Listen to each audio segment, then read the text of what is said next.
Infância sob bombardeio. Casas e escolas em ruínas. E em vez de educação completa, a ideologia russa dentro das salas de aula. Disciplinas habituais, como língua ucraniana, literatura e história, já não faziam mais parte do horário. E uma tentativa de transformar as crianças ucranianas em futuros soldados submissos de Putin.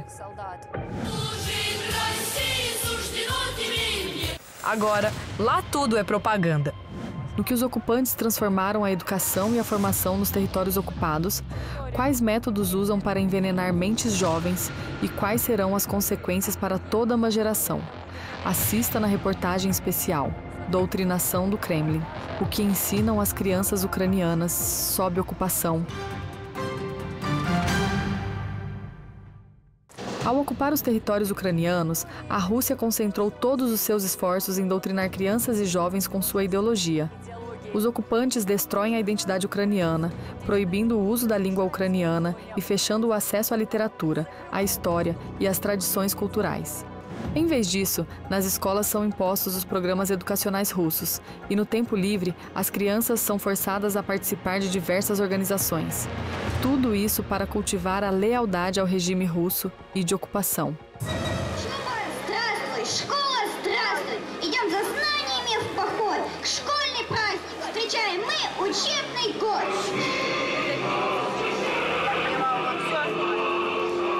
As escolas já estão em funcionamento com novos livros didáticos distribuídos. Equipamentos estão sendo entregues. E as entregas continuarão. Reformas estão em andamento em diversas escolas e colégios. E os professores estão participando de programas de capacitação. O objetivo prioritário dos ocupantes tornou-se reformatar as escolas. Apesar do caos com moradia, saúde e assistência social que reinava nas cidades e vilarejos bombardeados. Quando voltamos às aulas, a primeira coisa que chamou a atenção foi que todas as bandeiras e símbolos ucranianos haviam sido retirados. Não havia retratos de escritores ucranianos nas paredes, nem o hino ucraniano. Tudo havia sido substituído por simbologia russa. Além disso, novas disciplinas foram incluídas na grade curricular. Disciplinas habituais, como língua ucraniana, literatura ucraniana ou história, já não faziam parte do horário. Em seu lugar, surgiram novas disciplinas, como língua russa, literatura russa, história da Rússia. Pouco tempo depois, foram adicionadas aulas sobre certa cidadania do Donbass, conta Ksenia.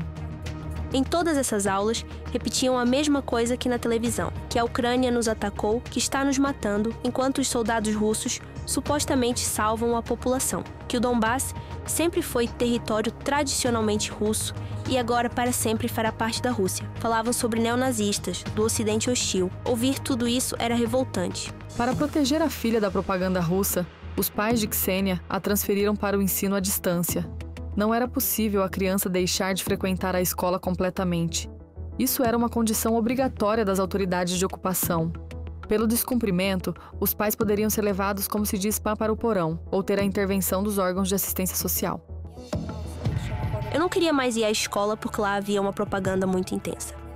Mas mesmo no ensino, à distância, a gente sofria com isso. Tínhamos uma professora responsável por eventos que sempre mandava aos professores coordenadores links de algum evento ou transmissão em que Putin ou algum representante falava, e a gente tinha que assistir, tirar uma foto com o rosto na frente da transmissão, e eles publicavam isso no site da escola. Eu realmente não queria fazer isso, porque sabia que um dia sairia da ocupação e ficaria envergonhada da minha reputação. Então, simplesmente ignorava. Mas meus pais recebiam ligações, perguntando por que eu não enviava as fotos, se eles estavam escondendo algo.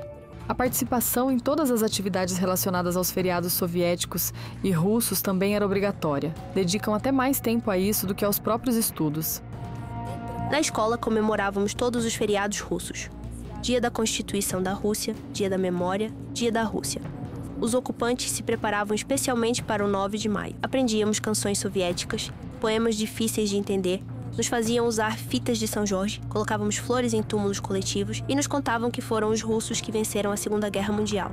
Mais tarde, a grade escolar passou a incluir as conversas sobre o importante, aulas de patriotismo no contexto da chamada Operação Militar Especial. E a chamada Integração dos Novos Territórios teve até aulas específicas dedicadas a ela.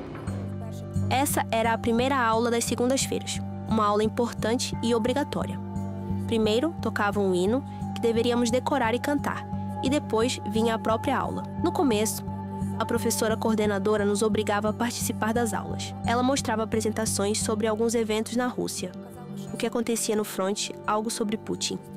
Depois, a professora começou a tentar cancelar essa aula. Às vezes, ela deixava a última aula passar e permitia que dormíssemos nesse horário, chegando só para a segunda aula. Provavelmente, graças a ela, eu não me envolvi tanto nesses temas e lembro pouco dessas aulas. Ivan sabe por experiência própria como a educação russa impacta a percepção ainda frágil das crianças. Quando as tropas russas invadiram Luhansk, ele tinha apenas 7 anos. Conseguiu estudar apenas 1 ano em uma escola ucraniana, ver a bandeira da Ucrânia no pátio da escola e cantar o hino ucraniano. A próxima vez em que Ivan viu o azul e amarelo da bandeira foi apenas longos 11 anos depois. A partir do 2º ano, já comecei a estudar em uma escola da República Popular de Luhansk. Só descobri que minha cidade estava ocupada e que vivíamos sob ocupação, sobre a zona de operação antiterrorista e operação das forças conjuntas, quando já tinha plena consciência, ao conhecer pessoal de Dnipro nas redes sociais. Antes disso, tanto na escola quanto em casa, me diziam que nós éramos bons ucranianos, que apoiamos a Rússia e vivíamos como parte dela, e que aqueles que não apoiavam eram traidores, e foi dentro dessa visão que vivi a minha vida inteira. Desde os 7 anos, Ivan estudava pela grade russa. Até os 15, ele não conhecia a história da Ucrânia nem a língua ucraniana. Essas disciplinas haviam desaparecido do horário escolar. Em seu lugar, havia a história da Rússia, língua russa, treinamento militar básico e história da chamada República Popular de Luhansk. Tínhamos uma professora que era muito pró-Rússia. Muitas vezes ela nos falava sobre a guerra, dizendo que foi a Ucrânia que a começou, que era a Ucrânia que estava nos bombardeando. Uma coisa que me marcou foi quando ela disse que o que ela mais odiava eram os ucranianos da parte ocidental do país, especialmente de Lviv. Ela nos contava que, durante a Segunda Guerra Mundial, as tropas alemãs não bombardearam Lviv. Ela dizia isso para nos provar que os ucranianos sempre foram nazistas, que apoiavam os nazistas e por isso não foram bombardeados. Além das aulas, as crianças também ajudavam os milicianos, trançavam redes de camuflagem, faziam velas de trincheira, arrecadavam ajuda humanitária e visitavam hospitais militares. Tivemos apenas uma professora que era a principal responsável por isso. Na Páscoa, ela recolhia os pães da Páscoa e nós, junto com os colegas de turma, os levávamos para os hospitais onde estavam os soldados russos. Sei que mais tarde ela começou a arrecadar dinheiro para comprar drones para o exército russo. Os ocupantes aplicaram esse mesmo roteiro de reprogramação das crianças ucranianas também nos chamados novos territórios ocupados. Lá agora tudo é propaganda. E tudo é focado em ensinar a atirar, a matar. Anna Butch dedicou 23 anos da sua vida ao trabalho no Liceu Agrícola Profissional e Técnico de Melitopol. Ela ensinava direito civil, biologia e língua alemã para as crianças. Em 2022, quando os ocupantes russos entraram em sua cidade natal, Melitopol, ela foi forçada a deixar o emprego e sair da cidade. Os ocupantes invadiram nosso liceu, passaram a viver em nossos dormitórios, queimaram todas as bandeiras ucranianas, destruíram toda a literatura ucraniana e usaram nossas roupas tradicionais bordadas para lavar o chão. De 6 liceus profissionais que tínhamos, restou apenas um. Esse eles transformaram para seguir a grade educacional russa. Após a saída em massa e a recusa de trabalhar no sistema russo por parte dos professores que não apoiaram as autoridades de ocupação, a chamada nova administração passou a preencher as escolas com pessoas aleatórias, sem experiência e muitas vezes sem formação. O horário dos alunos frequentemente fica restrito a 3 ou 4 aulas do mesmo assunto por dia, geralmente língua russa, literatura e da história. As ciências exatas e naturais, química, física, biologia, são praticamente excluídas da grade. Em contrapartida, foram introduzidas aulas obrigatórias de treinamento militar, como a chamada Fundamentos de Segurança e Defesa da Pátria. E nas aulas de trabalho, as crianças são obrigadas a trançar redes de camuflagem para o exército de ocupação. Todos os dias, eles repetem para todas as crianças, de todas as idades, que os ucranianos são nazistas. Que são os ucranianos que bombardeiam essas cidades, que as pessoas morrem por causa da Ucrânia e que as crianças não podem receber educação porque nós, ucranianos, estamos atirando uns contra os outros. Nos feriados russos, obrigam a aprender poemas dizendo que somos russos amigáveis, que queremos que todos fiquem juntos, que somos ótimos. Lá, Todos os alunos traçam redes para os soldados russos, são obrigados a levar doces para eles, escrever cartas, fazer desenhos, fabricar velas de trincheira, criar diversos artesanatos. E tente dizer algo contra isso. A cereja do bolo são as turmas de cadetes, que estão sendo abertas em escolas por toda parte. E isso não é apenas mais uma ferramenta para educar as crianças ucranianas no espírito pró-russo. É a formação de uma reserva de pessoal para o exército e os serviços especiais, desde a infância. O número dessas turmas está crescendo rapidamente. Antes, elas eram direcionadas a adolescentes que já tinham certo nível de compreensão e pensamento crítico, mas agora vemos que turmas de cadetes começam a surgir até em instituições pré-escolares. De acordo com o Centro de Direitos Humanos e Educação Cívica, Almenda, mais de 108 dessas turmas funcionam nos territórios temporariamente ocupados, enquanto na Crimeia, anexada, 260. Normalmente, essas turmas ficam sob o patrocínio de um determinado órgão. Pode ser o Ministério de Situações de Emergência, o Comitê de Investigação, o Serviço Federal de Segurança ou outras forças de segurança. Consequentemente, o uniforme que as crianças usam se assemelha ao uniforme desse órgão. O objetivo principal dessas turmas é fazer com que, após a formação, a criança não veja outro futuro a não ser servir nessa estrutura. Um instrumento específico de influência sobre os alunos são as diversas organizações infantis e juvenis. A participação nesses movimentos é obrigatória, assim como a presença em seus eventos. E a política dessas organizações nos territórios ocupados é ainda mais agressiva do que na própria Rússia. O desenvolvimento dessas iniciativas é uma prioridade para as autoridades de ocupação, e o financiamento desses programas aumenta a cada ano.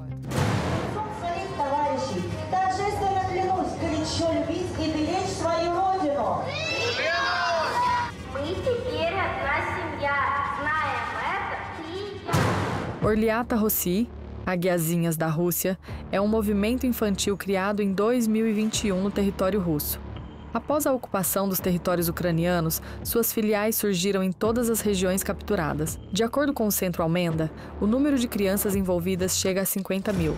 Eles estão gostando muito e, até agora, nosso maior sucesso foi que eles aprenderam todas as músicas do movimento, decoraram nossa canção, aprenderam o hino e todas as manhãs dançamos a dança dos Orliata. Eles ficaram realmente empolgados com isso.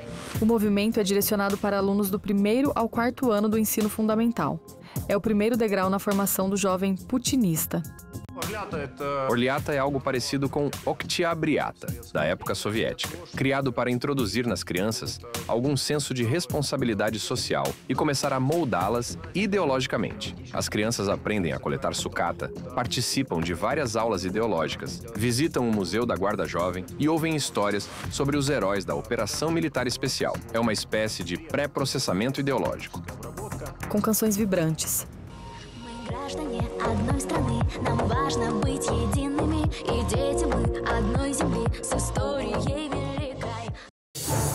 Eles são ensinados a amar a chamada nova pátria e, por assim dizer, os valores russos corretos e tradicionais.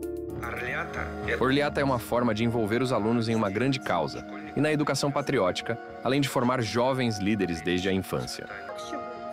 Trata-se de um sistema amplo de envolvimento das crianças, estruturado para tornar o jovem submisso ao regime, para que ele, no futuro, sem hesitar, se torne parte da Rússia e, por exemplo, vá trabalhar no comitê de investigação ou em órgãos governamentais. Quem não cresceu nos Orliata acaba forçado a entrar no movimento dos primeiros, presente também nos territórios ocupados. O movimento aceita participantes de 6 a 25 anos. As crianças são recrutadas para essas organizações através da escola. E depois a organização trabalha com elas fora do horário escolar. Isso é feito para que a criança esteja constantemente sob a influência da propaganda russa. A doutrinação ideológica é disfarçada por um objetivo aparentemente nobre: cultivar nas crianças qualidades de liderança. Para os ativistas do movimento dos primeiros, foi realizada uma aula patriótica. Bebês e adolescentes aprenderam sobre os símbolos da Rússia e de sua região, assim como fatos históricos. Funcionários e ativistas do movimento dos primeiros conduziram o jogo cívico-patriótico União dos Povos.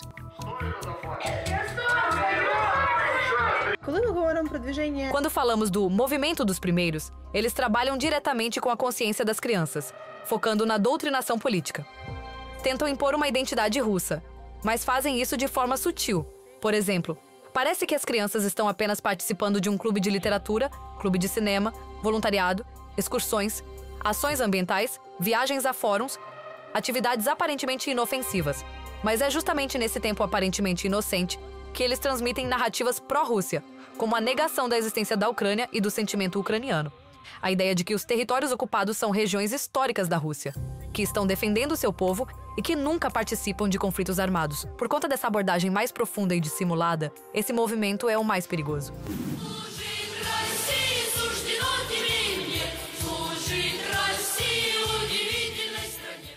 Treinamento em formação, boinas vermelhas e uniformes bege. Os russos implantaram a organização juvenil militarista Yunarmia também nos territórios ocupados. O objetivo da Yunarmia é normalizar a guerra aos olhos dos russos e prepará-los para o serviço militar nas Forças Armadas da Rússia. Nas atividades, oferecem treinamento militar básico. As crianças aprendem a pilotar drones, desmontar e montar fuzis automáticos.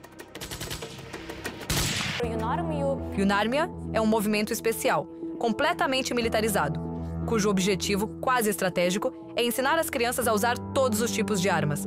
Isso é necessário para o ocupante, para ampliar seu recurso humano.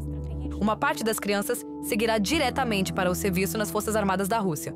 Outra parte se tornará militares de carreira. E aqueles que não seguirem esses dois caminhos receberão uma preparação ideológica para compartilhar os valores tradicionais morais e espirituais do regime russo, conforme estabelecido no decreto de Putin. Mais uma forma de introduzir nas crianças o amor à Rússia são os acampamentos infantis durante as férias. No verão de 2025, as autoridades russas planejam enviar para lá mais de 65 mil crianças dos territórios temporariamente ocupados. A geografia dos acampamentos vai de Vladivostok a Novorossiysk. Um detalhe importante: para as crianças dos chamados novos territórios, tudo, desde a estadia até a alimentação, será gratuito.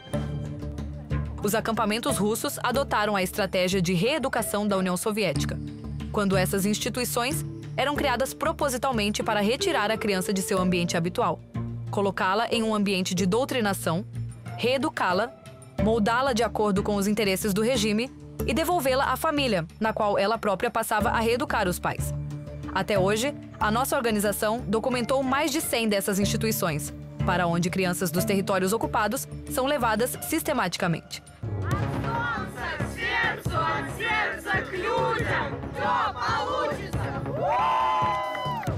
50 crianças de Makivka, Donetsk, foram levadas a 2.500 quilômetros de casa, para Khanty-Mansiysk, na Sibéria, sob o pretexto de reabilitação.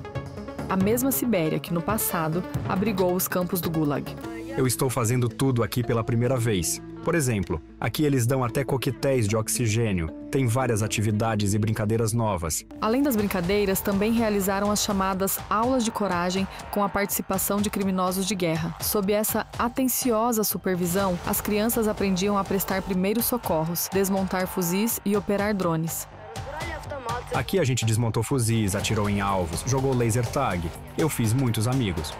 Eles destacam a recepção muito calorosa por parte das crianças do norte. As crianças foram embora chorando porque já tinham criado laços entre si. As crianças que se destacam nos estudos ou no esporte são enviadas para campos considerados de elite. Um deles é o Okean, em Vladivostok. Em 2023, o colaborador de ocupação da região de Kherson, Vladimir Saldo, assinou um acordo para enviar as crianças a 10 mil quilômetros de casa. Até mesmo a própria viagem é uma ótima oportunidade para os russos a doutrinar e reformatar a criança durante esse período.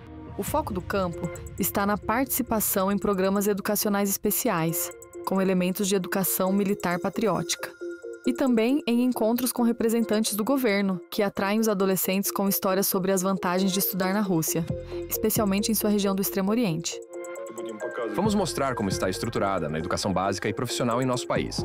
Como é a nossa Universidade Federal. Porque não escondemos isso. Gostaríamos que algum desses jovens viesse depois estudar e viver no território de Primary. E nesse sentido, ficaremos muito felizes. Frequentemente, representantes das autoridades locais visitam as crianças e, diante das câmeras, declaram interesse nas crianças ucranianas para que elas depois venham, ingressem nas universidades, formem famílias aqui e nunca mais retornem, pois estão interessados no recurso humano. Sim, eles não precisam dessas crianças para participar da operação militar especial, mas sim para ocupar o território e melhorar a situação demográfica. Nessa situação, as crianças ucranianas funcionam como uma espécie de instrumento para alcançar os interesses nacionais da Rússia. Mais um método simples, porém eficaz, são as excursões. Crianças dos territórios temporariamente ocupados são levadas sistematicamente para na Rússia. Para isso, foram criados 2 programas. Um deles é o Mapa 4+85. É o equivalente ao Mapa Pushkin, quando crianças são levadas em grupos organizados por 7 a 9 dias a locais de glória histórica da Rússia ou a monumentos históricos deste país. Na maioria das vezes, são Moscou, São Petersburgo ou Tula. Só nos últimos anos, segundo dados do Centro de Direitos Humanos e Educação Cívica Almenda, mais de 30 mil crianças participaram desses programas. E aqui estão os resultados. Eu vi tudo o que queria. Para mim, essa viagem foi incrivelmente importante. Tenho emoções enormes sobre esta cidade. Com certeza volto aqui. E quem sabe até fico para morar. Quando você é levado junto com seus colegas de classe, e isso é tão divertido, vocês vão sem os pais para lugares emblemáticos, frequentemente ganham presentes, voltam para casa muito felizes. É óbvio que as crianças gostam disso. E isso intensifica o efeito dessa lavagem cerebral. As crianças voltam e transmitem as narrativas russas, que a Rússia não é a agressora que iniciou a guerra, mas sim a Ucrânia que comete crimes de guerra, e que a Rússia está apenas protegendo os civis. Sob o pretexto de excursões patrióticas, decidiram levar estudantes do ensino médio e fundamental para uma região de Kursk, na Rússia, bem próxima à linha de fogo. Lá, sob o argumento de homenagear as vítimas da agressão ucraniana, aos adolescentes serão mostradas casas destruídas e testemunhas falsas. Eles tentam levar as crianças até o local e mostrar. Vejam, aqui os ucranianos destruíram tudo, por exemplo, na região de Kursk. Mas, na verdade, foram os próprios soldados russos que lutaram por algumas regiões e simplesmente destruíram tudo, seguindo o esquema clássico tradicional da guerra russa. Derrubaram todos os prédios, todos os abrigos, junto com os civis. As crianças acabam sendo influenciadas por tudo isso. Depois, elas voltam e dizem: "Mas pai e mãe, vocês me disseram que os soldados ucranianos eram bons. Eu vi com meus próprios olhos, não acredito em vocês. Me mostraram e contaram isso. Isso funciona." As crianças pensam que os adultos não poderiam mentir tanto e forjar a realidade, criando falsos testemunhos. Mas o ponto é que a Rússia, os serviços especiais russos e o regime do Kremlin trabalham exatamente assim. Eles constroem as mentiras com a máxima qualidade possível. Normalmente, as pessoas que levam as crianças para os passeios são realmente muito preparadas para aproveitar ao máximo esse tempo e mudar a consciência da criança. Recusar os passeios, não entrar em organizações juvenis ou não frequentar a escola russa? Impossível. Qualquer discordância é considerada deslealdade ao regime e traz consequências para toda a família. O artigo 63 do Código da Família da Federação Russa estabelece que, se os pais não matricularem a criança em uma instituição educacional russa, isso pode colocar em dúvida o exercício dos direitos parentais em relação à criança. O mesmo vale para viagens organizadas ou para adesão a organizações. Em caso de recusa, é criada uma comissão especial que decide se a família receberá uma advertência ou, por exemplo, se o caso será encaminhado às autoridades para que os pais possam ser privados de seus direitos parentais. As ações da Rússia nos territórios ocupados da Ucrânia são uma afronta cínica aos direitos das crianças ucranianas e uma flagrante violação do direito internacional humanitário. Essas ações violam diretamente a 4ª Convenção de Genebra, que obriga o país ocupante a respeitar as leis locais, a identidade cultural e a garantir o funcionamento adequado das instituições educacionais. Além disso, contrariam o artigo 29 da Convenção da ONU sobre os Direitos da Criança, que garante o direito à educação que respeite a identidade nacional e a língua. A política russa na área da educação nos territórios ocupados não é apenas uma troca de livros didáticos. Pode ser qualificada como um crime de guerra. Precisamos de processos sob jurisdição universal em outros países, especialmente onde existe o conceito de genocídio cultural, porque as ações destinadas a erradicar a identidade ucraniana podem ser qualificadas dessa forma. Também são necessários processos no nível do Tribunal Penal Internacional. Esse tipo de tratamento, que apresenta características de maus tratos desumanos e inadequados à criança, causando sofrimento mental, pode ser reconhecido como um crime contra a humanidade e deve ser reconhecido como tal. A missão de monitoramento da ONU na Ucrânia confirmou violações por parte da Rússia e indicou em seus relatórios que o sistema russo ignora as necessidades culturais das crianças ucranianas. Além disso, a militarização forçada nas escolas, a participação em eventos de propaganda e em organizações juvenis militaristas violam gravemente a Convenção sobre os Direitos da Criança. As crianças ucranianas que caíram nas mãos do regime totalitário ocupante, estimadas em pelo menos 1,5 milhão, segundo diferentes avaliações, não são apenas vítimas, mas um instrumento nas mãos do Kremlin. O governo russo, utilizando medo, manipulação, mentiras e uma reprogramação das mentes jovens, tenta apagar a identidade ucraniana. O objetivo dos russos é criar, nos territórios ocupados, uma geração cegamente devota às ambições imperiais da Rússia. Putin é pessoalmente responsável por essa política criminosa, pela deportação forçada ou simplesmente pelo sequestro de crianças ucranianas. Um mandado de prisão contra ele já foi emitido pelo Tribunal Penal Internacional. A doutrinação forçada das crianças que estão na ocupação, a privação de sua própria cultura e memória histórica, a transformação em soldados obedientes, tudo isso é parte da mesma cadeia de práticas criminosas genocidas, segundo o direito internacional. E por isso Putin e seu regime também terão que responder. Marina Nesterova, reportagem especial.